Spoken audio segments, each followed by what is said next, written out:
Hello friends, आपका learn dip में स्वागत है। आज हम लोग कोशिका के बारे में पढ़ेंगे। देखा जाए कोशिका क्या है? किसी भी जीवित जीव की, चाहे वह मनुष्य हो, पेड़ पौधे हो या जीव जंतु हो, की सूक्ष्मतम यानी सबसे छोटी इकाई, कार्यात्मक इकाई कोशिका कहलाती है। यानी किसी जीवित जीव की सूक्ष्मतम कार्यात्मक इकाई ही कोशिका कहलाती है। तो किसी भी जीव की जो उत्पत्ति होती है वह कोशिका के द्वारा ही होती है, यानी जो जीवन का आधार होता है वह कोशिका ही होता है। तो देखा जाए सबसे पहले कोशिका के बारे में किन्होंने बताया, तो सबसे पहले 1665 ईस्वी में रॉबर्ट हुक ने कोशिका के बारे में, कोशिका की खोज की। इसके ठीक 9 वर्ष बाद 1674 ईस्वी में ल्यूएनहॉक के द्वारा कोशिका की खोज की गई। जो रॉबर्ट हुक जिस कोशिका की खोज किए थे वह मृत कोशिका पर थे, और जो ल्यूएनहॉक 1664 ईस्वी में कोशिका के बारे में खोज किए वह जीवित कोशिका पे थे। तो यह ध्यान में देंगे कि सबसे पहले रॉबर्ट हुक द्वारा 1665 ईस्वी में कोशिका का खोज किया जाता है। उसके ठीक 9 वर्ष बाद 1674 ईस्वी में ल्यूएनहॉक द्वारा कोशिका की खोज की जाती है। उसके बाद देखा जाए, उसके बाद कोशिका संरचना की बात की जाए तो इसका सबसे पहले सिद्धांत स्लाइडेन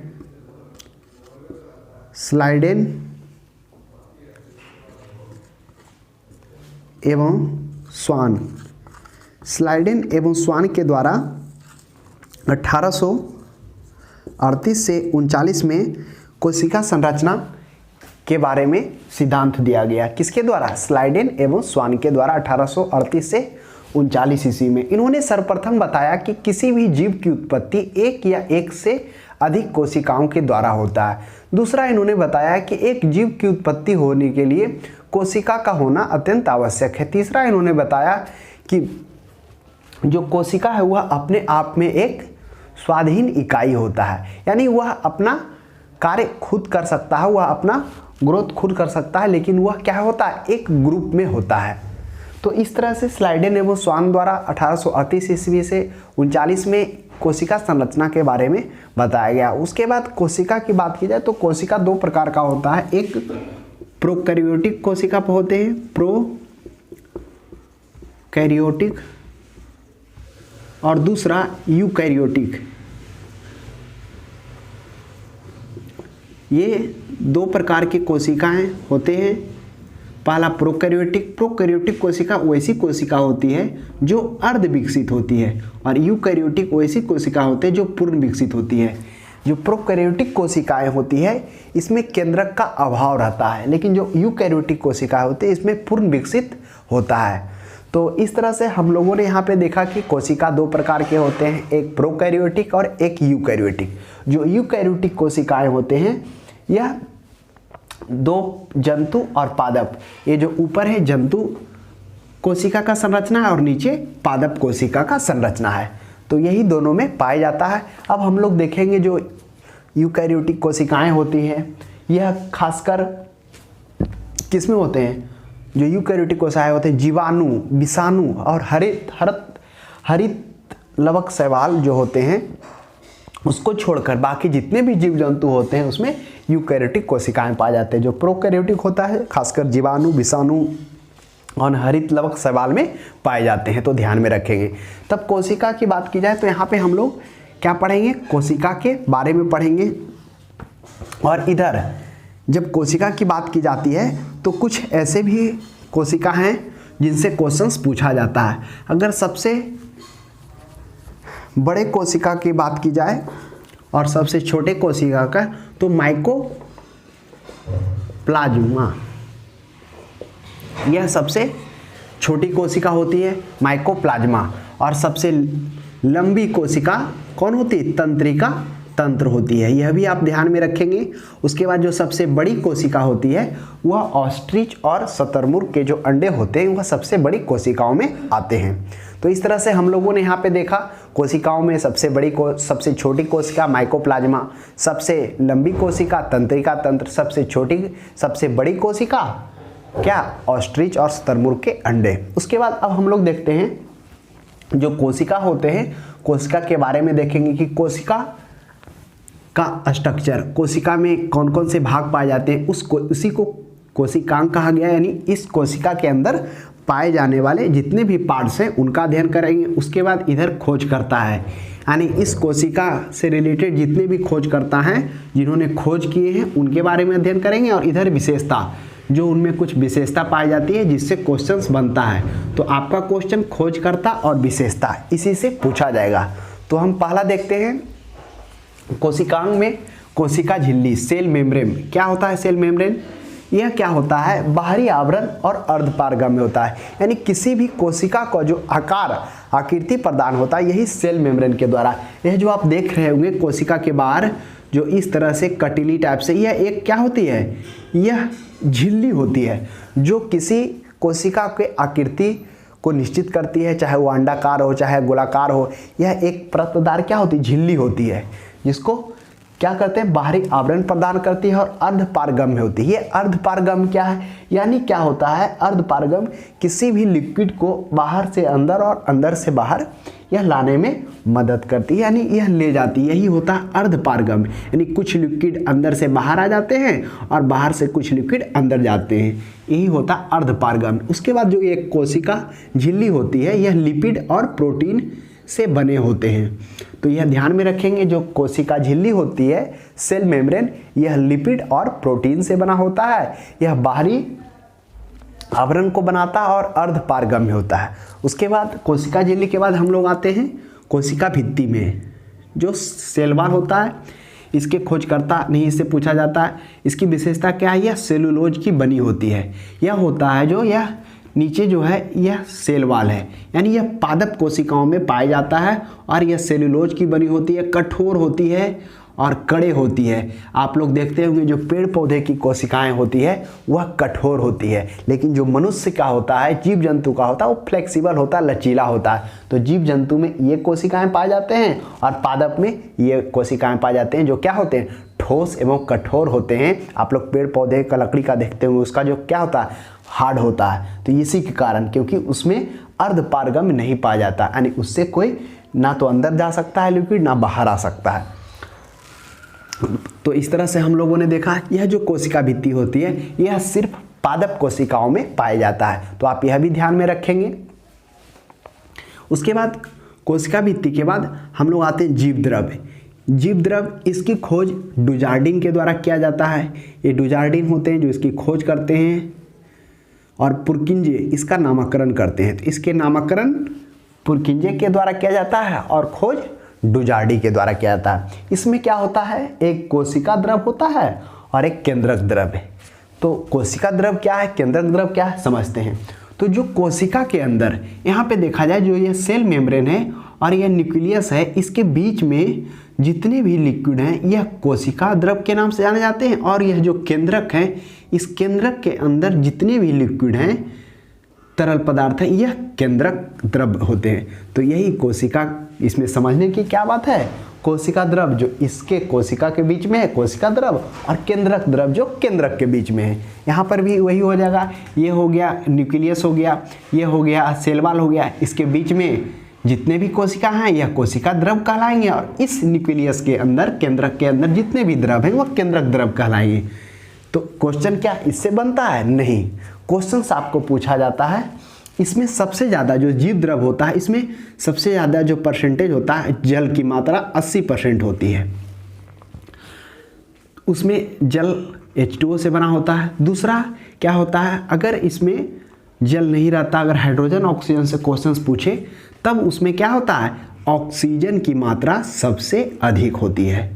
अगर मान लेते हैं हाइड्रोजन ऑक्सीजन से क्वेश्चन पूछा, तो पूछा जीव द्रव में किस का मात्रा सबसे अधिक होता है, तो वह ऑक्सीजन का होता है। तो ध्यान में रखेंगे, जीव द्रव जिसका खोज किसके द्वारा किया जाता है? डुजार्डिन के द्वारा किया जाता है। इसका नामकरण पुरकिंजे के द्वारा किया जाता है।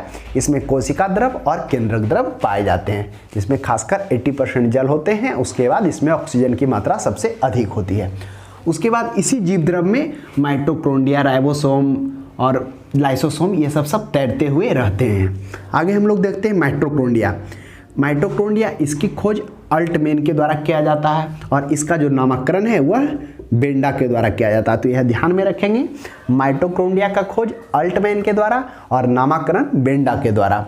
इसको क्या बोला जाता है? माइटोकॉन्ड्रिया को कोशिका का ऊर्जा केंद्र, यानी जो कोशिका होता है वह अपना ऊर्जा इसी माइटोकॉन्ड्रिया से प्राप्त करता है। तो इसको पावर हाउस भी बोला जाता है, कोशिका का पावर हाउस माइटोकॉन्ड्रिया। इससे क्वेश्चंस पूछा जाता है। उसके बाद कोशिका का ऊर्जा केंद्र भी कौन कहलाता है? माइटोकॉन्ड्रिया। और श्वसन केंद्र भी क्या होता है? वह जो श्वसन का केंद्र होता है कोशिका का, यही माइटोकॉन्ड्रिया होता है। तो इन तीनों से प्रश्न बनता है, तो आप ध्यान में रखेंगे।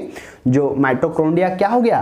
कोशिका का पावर हाउस हो गया, श्वसन केंद्र हो गया, जिसकी खोज अल्टमैन और बेंडा के द्वारा नामकरण किया जाता है। अब माइटोकॉन्ड्रिया के बाद यही है माइटोकॉन्ड्रिया। उसके बाद राइबोसोम, पांचवा क्या है? राइबोसोम देखते हैं। इसकी खोज जी.ई. पैलेट के द्वारा की जाती है। राइबोसोम में क्या होता है? इसमें खासकर प्रोटीन एवं आरएनए होता है। इसको प्रोटीन का फैक्ट्री भी बोला जाता है। जो राइबोसोम होता है इसमें पर्याप्त मात्रा में प्रोटीन पाए जाते हैं और जब भी कोशिका को उसकी ज़रूरत होती है तो वह यहीं से लेता है। तो इसलिए राइबोसोम को प्रोटीन का फैक्ट्री भी कहा जाता है, जिसमें आरएनए और प्रोटीन पाया जाता है। तो ध्यान में रखेंगे। उसके बाद राइबोसोम के बाद लाइसोसोम। इसकी खोज जी डुवे के द्वारा किया जाता है, लेकिन कहीं कहीं आपको डबे भी लिखा हुआ मिलेगा। तो लाइसोसोम की खोज डी डबे के द्वारा। इसको आत्महत्या की थैली कहा जाता है। जब कोशिका के अंदर कोई कण आ जाता है तब उस कण को यह लाइसोसोम समाप्त कर देता है, यानी उस कण को क्या करता है? यह खत्म कर देता है।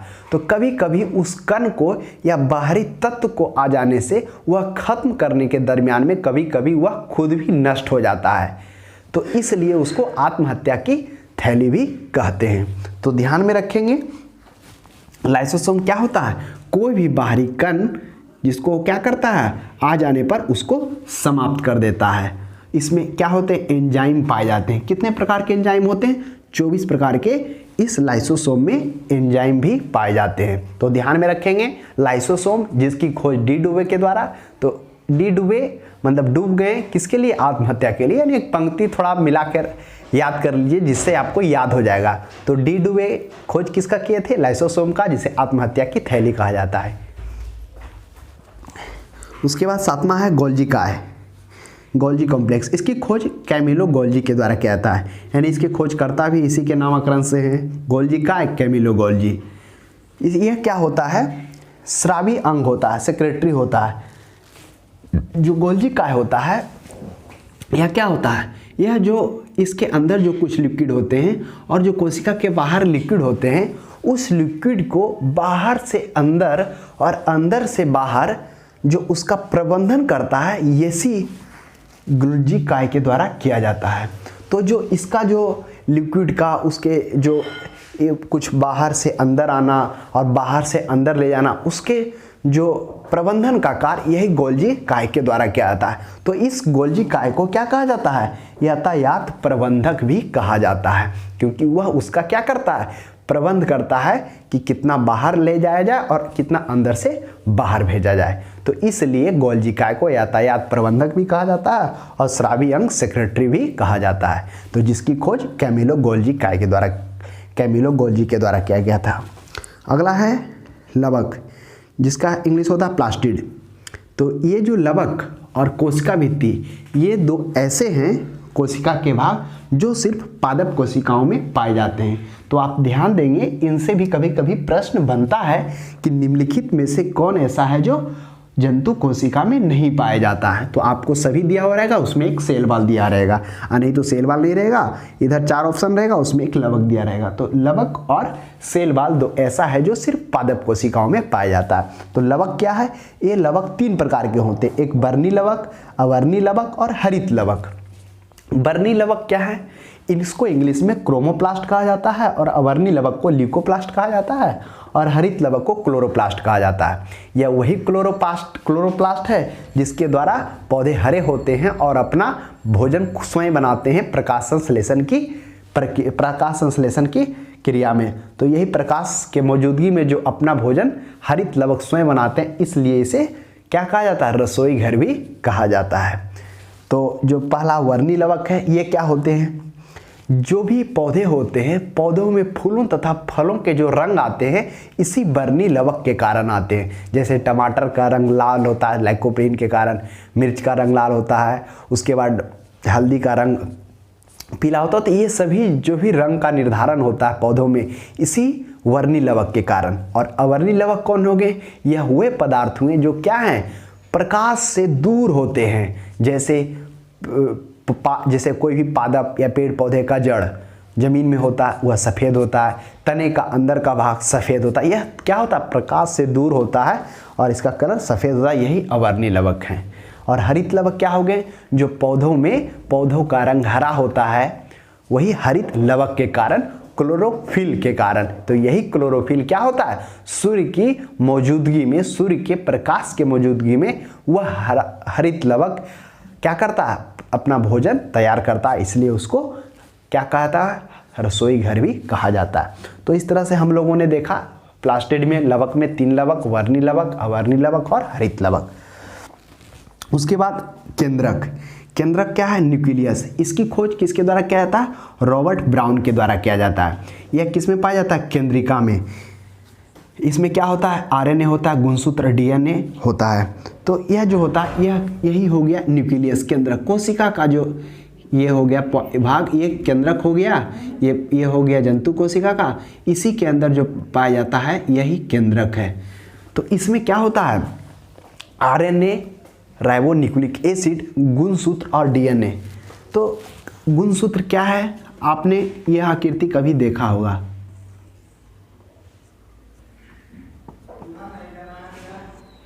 ये हो गया, यही गुणसूत्र का फिगर है, आपको देखने को कहीं कहीं मिलता होगा। तो यही जो केंद्रक है, इसमें गुणसूत्र और डीएनए पाया जाता है। ये गुणसूत्र और डीएनए क्या है, यह क्या करता है, आनुवांशिक गुणों को एक मानव से दूसरे मानव में पहुंचाता है। जैसे जब एक मानव से वंशानुगत जब नए बच्चे का जन्म होता है तो वह क्या होता है, उस माता पिता के गुण को यही डीएनए गुणसूत्र के कारण उसके गुण को उस बच्चे में आता है। तो आप ध्यान देंगे, जो केंद्रक होता है, न्यूक्लियस होता है, इसमें क्या होता है, केंद्रिका होता है जो यहाँ हो गया, इसमें आरएनए पाया जाता है, डीएनए और गुणसूत्र पाए जाते हैं। और यह क्या करता है, पूरा जो न्यूक्लियस होता है इसका प्रबंधन इसी न्यूक्लियस के द्वारा किया जाता है। जो पूरे कोशिका का प्रबंधन इसी न्यूक्लियस के द्वारा किया जाता है। यह भी ध्यान में रखेंगे, इसलिए इसको प्रबंधक भी कहा जाता है और वंशावली भी इसको कहा जाता है, क्योंकि यह क्या करता है, आनुवांशिक गुणों को एक जगह से दूसरे जगह ट्रांसफर भी करता है। किसके कारण, डीएनए गुणसूत्र के कारण। तो इस तरह से हम लोगों ने यहाँ पे कोशिका के बारे में देखा। पहला हम लोगों ने देखा रॉबर्ट हुक, जिन्होंने 1665 ईस्वी में कोशिका की खोज की। फिर उसके 9 वर्ष बाद 1664 ईस्वी में हम लोगों ने देखा लुएन हॉक, जिन्होंने कोशिका की खोज की 9 वर्ष बाद। उसके बाद हम लोगों ने देखा स्लाइडेन एवं स्वान, जिन्होंने कोशिका संरचना के बारे में बताया। फिर हम लोगों ने देखा सबसे बड़ी छोटी कोशिका माइकोप्लाज्मा, सबसे लंबी